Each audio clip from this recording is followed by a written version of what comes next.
Quel est le comble pour un journaliste? C'est d'être à l'article de sa mort. Telle est la menace de mort scandaleuse que nous avons reçue ce matin dans nos bureaux, en fin de soirée. Avoir une âme ou une carte de presse n'est pas nécessaire pour exercer le métier de journaliste. Ce métier, souvent mal payé, attise la haine des cas sociaux, des classes sociales défavorisées. Mais pourquoi?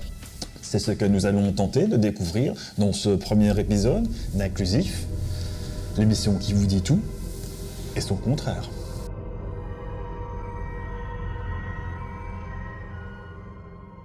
En Belgique et dans le tiers-monde, la cohabitation entre les médias et les gens honnêtes peut parfois poser problème. BFM, allez vous faire foutre en fait, avec vos fausses informations. Dès qu'ils allument leur micro, ces justiciers de la morale jouent au shérif de la pensée.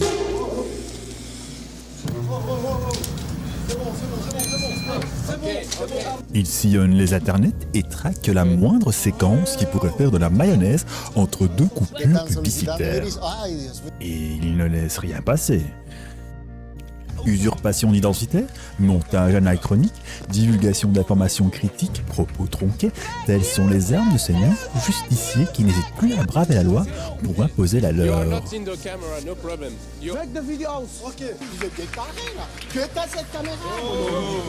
Mais qui sont-ils vraiment? On sait que dans le grand brutisme, les malfrats sont régis par un code qui leur est propre. Est-ce pareil avec ces journalistes du nouveau millénaire? C'est ce que nous avons tenté de découvrir dans ce numéro spécial pour vous et en inclusivité. Mais en gros, ils nous reprochent de ne pas dire la vérité. BFM TV, comme les autres médias d'ailleurs.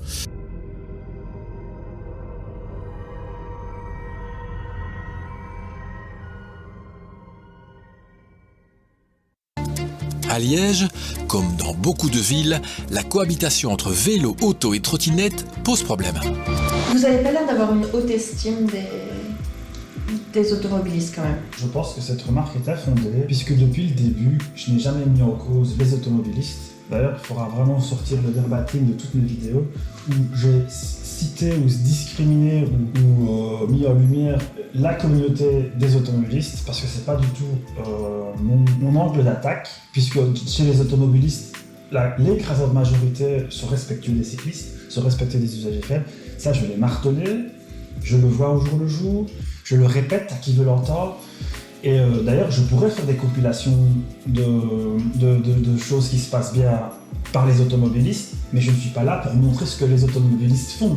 Je suis là pour montrer ce que des usagers de la voiture inconscients font. Mais je répète, encore, ce sont des automobilistes et pas les automobilistes. Je n'ai absolument rien à dire sur les automobilistes, si ce n'est du positif. Moi, il y a une seule polarité que je peux à la limite reconnaître, c'est ceux qui respectent le code de la route et ceux qui ne le respectent pas. Voilà. Donc si on me parle d'automobilistes en communauté, je n'écoute pas. Si on parle d'automobilistes qui ne respectent pas le code de la route, alors là je discute. J'ai priorité, merci.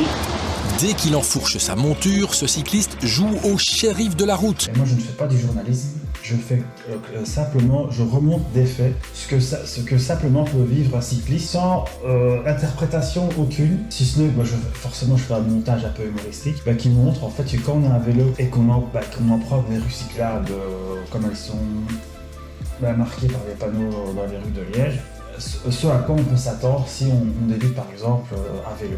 Et donc la vidéo montrera ce que c'est d'emprunter ces rues cyclables dans Liège. J'imagine que dans d'autres villes ça se passe peut-être différemment. Donc voilà, c'est vraiment qu'à chaque fois c'est un épisode qui simplement essaye de faire remonter des faits à des gens qui ne savent pas, qui ne connaissent pas c'est quoi la pratique du vélo à Liège. Chapeau et lunettes de soleil vissées sur le nez, cet informaticien de 34 ans n'est pas un cycliste ordinaire. Si je suis le seul à le faire, ça ne servira pas à grand chose. Mais si d'autres le font comme je le fais, à savoir faire bouger les gens de la piste cyclable, je pense qu'il y a moyen tout doucement de faire imprimer le fait que les pistes cyclables ou les trottoirs ou les aménagements pour les usagers faibles sont des voies de circulation. Et donc, c'est ça aussi que je me suis inspiré d'un autre cycliste qui fait des vidéos sur YouTube, 50 €, qui lui utilise les stickers. C'est vrai que cette technique-là permet d'un moment donné arriver à un point de non-retour. Parce que souvent, les gens vont trouver une excuse. Et donc, plutôt que d'avaler ces salades et de, encore une fois, se faire marcher dessus, ben, le sticker, généralement, ça débloque toutes les situations. Son surnom, Mad Vlad, littéralement Vlad le fou, vous allez comprendre pourquoi. C'est parce que là, vous vouliez vraiment l'humour belge, etc. Mais pourtant, vous avez créé un personnage qui n'est pas belge. Oui. Donc comment c'est né, comment Mad Vlad est né, pourquoi ce nom, pourquoi ce personnage? Alors, le nom, c'est très simple. Déjà parce qu'il n'est pas content. Alors, pourquoi Mad Vlad? Pourquoi russe? Pourquoi lui? En gros, moi, j'aime beaucoup le cinéma. Et donc, du coup, c'était un peu un clin d'œil à Mad Max. Je pense que beaucoup l'avaient compris. Qui, lui aussi, en tout cas dans le premier film, qui est un très bon film, intercepte. D'ailleurs, sa voiture s'appelle Interceptor. Et moi, ma dénomination, c'est The Russian Interceptor. Mais on va vraiment chercher tous ceux qui ne respectent pas, qui respecteraient, quoi. Tous les dangers. Lui, c'est vraiment des dangers publics. Alors pourquoi russe, du coup? Pourquoi pas avoir repris Mad Max et pourquoi l'avoir changé en Mad Vlad? C'est parce que... Et pourquoi pas belge au final? C'est parce qu'en fait, je voulais donc le côté interception de danger public de Mad Max et le côté collage de stickers russes, parce qu'il y a une chaîne YouTube qui s'appelle Stop le douchebag. Non. Quoi? C'est une rue cyclable, j'ai le droit d'être au milieu. Tu peux pas passer. Et tu te calmes, hein? Il sillonne la ville à vélo et traque les incivilités des automobilistes. Et ça, le fait de le montrer, ceux qui le vivent au quotidien, ça leur permet de dire, voilà, vous voyez, ce qui nous arrive, ça existe. Mais la piste cyclable, parce que même quand on a fait le tour, c'est vraiment quelque chose qui revient sans cesse en fait. C'est-à-dire qu'il y a une voie exprès pour les vélos, et finalement, là où les voitures ont leur voie, elles finissent quand même par aller sur cette voie. Ouais. Parce que là, pour le coup, c'est parce qu'il y a des commerces, donc il y a certainement des courses à faire, et étant donné que c'est pratique d'avoir un endroit pour se garer juste à côté, et que d'autres le font, je me gare sur la piste cyclable. Finalement, la piste cyclable est un parking. Elle est un parking, c'est ça. Donc... Putain, là, j'ai failli me faire toucher pour le gars. Il n'y a personne, évidemment. Et il ne laisse rien passer. Et comment tu les choisis, tes séquences que tu vas garder, comment tu définis, tiens, celle-là elle est plus intéressante Alors, ouais, c'est une bonne question. C'est clairement de montrer les moments de frustration que peuvent vivre les cyclistes. Mad Vlad commence à poser ses autocollants sur les vitres des voitures en infraction. Bon voilà, c'est clair comme ça. C'est clair. Là, c'est clair. Après 20 minutes, il repère une série de véhicules stationnés au beau milieu de la piste cyclable. Bon, monsieur. Regardez sur la piste cyclable. On déménage, monsieur. Vous savez que c'est dangereux. C'est une piste cyclable et que c'est une voie circulaire. C'est juste qu'il n'y a pas de place de parking. Oui, vous allez vous faire renverser, hein. Mais c'est de votre faute si je me fais renverser, monsieur. Mais si vous n'étiez pas là. Et là, vous m'empêchez. Mais non, c'est vous qui m'empêchez de passer. N'inversez pas la logique, monsieur. C'est ça que j'essaie de faire comprendre. C'est dangereux ce que vous faites et vous inversez la logique. C'est les victimes qui doivent s'en aller, quoi. Ben voilà, je sais que c'est chiant, mais c'est le but, hein.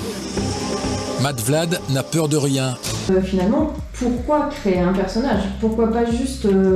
pourquoi s'anonymiser? Pourquoi ne pas apparaître en tant que vous-même? Alors pourquoi, je l'inverserais plutôt la question, hein, pourquoi apparaître avec une manière découverte avec mon visage? Pourquoi le faire en fait? Je n'en ai pas l'utilité de le faire. Par contre, j'ai l'utilité à dissimuler mon visage. J'ai un intérêt à ce que plein de gens me laissent tranquille le plus possible et le plus longtemps possible. Il estime être dans son bon droit. Vous avez l'impression que les cyclistes, on leur demande plus de courtoisie et d'efforts qu'on peut demander aux automobilistes? Oui, mais des cyclistes qui se sentent victimes d'agressions sur la route, oui, on leur demande d'être des Mère Teresa, des Abbé Pierre, et d'être tolérants, d'être sages, d'être pacifistes, et de rester toujours bien poli, bien courtois, même si le gars a failli vous mettre par terre, même si le code de la route le condamne très sévèrement, hein, pourrait envoyer la personne en prison. Non, le cycliste, lui, quand il s'exprime, en tout cas publiquement, via les vidéos, doit rester vraiment d'un calme digne de la sagesse d'un moine tibétain. La plupart des gens, quand ils se font griller la priorité de droite en Belgique, c'est les doigts d'honneur, on klaxonne et on insulte. Par contre, les cyclistes ou les usagers faits, quand ils se font griller leur priorité, ils sont censés et commencer par dire bonjour monsieur, vous avez commis une infraction me concernant, est-ce que vous pourriez vous excuser? Ouais, c'est une blague.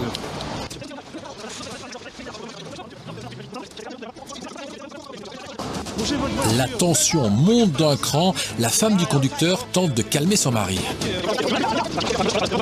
Madvlad s'en va avant que ça ne dégénère complètement. Des cyclistes révoltés qui disent vouloir faire respecter la loi. À force, cela pourrait devenir la loi de la jungle. Mais c'est vrai qu'on me fait souvent la remarque à clivage automobiliste contre cycliste. Et moi, ce qui va, c'est que dès le début, j'avais cette stratégie de ne pas rentrer là-dedans, parce qu'en plus, je comprends pas le débat. En fait, inévitablement, ça rentre dedans, malheureusement. Alors, même si tu le veux pas, c'est inévitable. Bah ouais, c'est inévitable. Parce que le clivage est tellement déjà fait que c'est un peu compliqué, quoi. Mais de toute façon, on va pas se mentir. Déjà, les médias font partie du fait qu'il y a un clivage comme ça, les politiques aussi, parce que les choses qui sont mises en place, mais même ailleurs qu'à Bruxelles, c'est que les automobilistes ont toujours l'impression qu'ils payent, qu'ils vont avoir des amendes, qu'ils ont un permis, qu'ils peuvent se faire retirer, enfin que de toute façon, ils seront toujours ceux sur qui on va taper. Voilà, et du coup, ça joue aussi dans les humeurs qu'ils ont, dans le fait qu'ils en ont... Je pense. Non, mais je pense que tout contribue à ce qu'il y ait un plein clivage entre les deux et que du coup, ce soit pas très serein sur la route. Et ne font plus confiance à la police ou la justice. Dans certains cas, le ton reste courtois. Et aux autres, peut-être de se dire, tiens, c'est vrai que c'est quand même dangereux...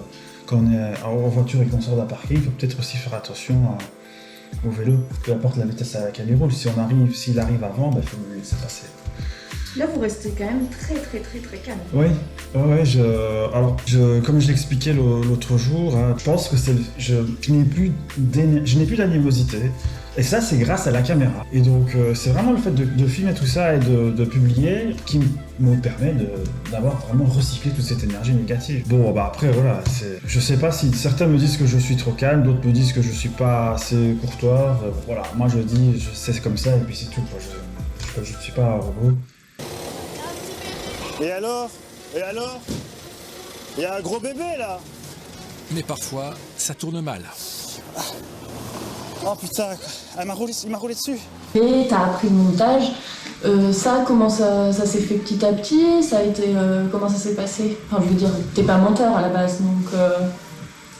Je vais faire une bêtise, je vais me manger une moi. Non, désolé. C'est pas grave. Non, c'est vraiment débile. Il y a une voiture qui arrive sur la route, donc je dois me déporter pour la doubler. Et là, comme il veut me doubler et qu'il n'arrive pas puisque je le déporte, là il klaxonne et il pète les plombs. Et donc je m'arrête en plein milieu de la route, je me demande pourquoi il klaxonne. Et là il me sort, du coup il était un peu bête parce que du coup il a vu à ce moment-là que je me déportais parce qu'il y avait une voiture qui venait de passer. Et il a commencé à m'insulter, il disait dégage de la route, t'es pas le seul. Et je lui ai dit t'as pas à me parler comme ça, voilà. Et donc là il a commencé à s'énerver. Après il dit dégage ou je vais te rouler dessus. Alors je dis tiens, mais c'est une menace vraiment où il a un projet, ce qui me concerne. Et dégage où je vais te rouler dessus. Et alors moi du coup, étant donné que je suis un habitué de ce genre d'imbécile, cité à s'exécuter, puisque de toute façon, s'il y a ce projet-là, je ne saurais pas faire grand-chose. Et donc là, il a répété, sachant qu'il y avait plein de témoins. C'est aussi pour ça que je l'ai incité à s'exécuter. C'est pour que les gens voient un petit peu tout ça. C'était pas filmé parce que je ne filmais pas encore à l'époque. Et finalement, après encore quelques insultes, je ne me suis pas laissé faire non plus. Donc de mon côté, je me suis injurié. Il a pris sa voiture et en remontant à la rue, là il m'a dépassé à fond les ballons. Et là il m'a frôlé, quoi. Donc en gros il voulait absolument me mettre une dernière fois en danger. Personnage russe qui colle des stickers à l'humour belge tout en parlant français aux automobilistes. C'est pas spécialement super cohérent, mais on s'en fout. Tant que le message passe. À la semaine prochaine pour un nouvel épisode d'Inclusif, l'émission qui vous dit tout et son contraire.